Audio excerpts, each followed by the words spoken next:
100 గ్రాముల వెలగపండును తీసుకుంటే అందులో ఉండే పోషకాలు 134 కిలో క్యాలరీల శక్తి ఎనర్జీ ఇంత ఉంది.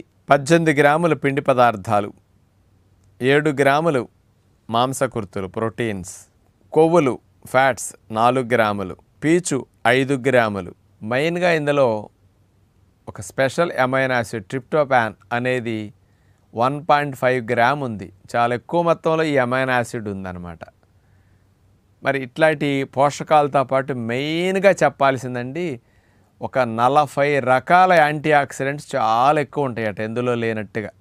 ఈ 40 రకాల యాంటీ ఆక్సిడెంట్స్ ఇతర ఏ పండ్లు లేని విధంగా ఎక్కువ మోతాదులో వెలగపండులో ఉండటం వల్ల ఇది సుమారుగా 15 రకాల క్యాన్సర్స్ రాకుండా రక్షించడానికి అద్భుతంగా ఈ వెలగపండు ఉపయోగపడుతున్నదని కూడా వీళ్ళు నిరూపించారు. మరి ఈ వెలగపండుని దొరికినప్పుడు ఫ్రెష్ ఫ్రూట్గా అట్లా తినొచ్చు.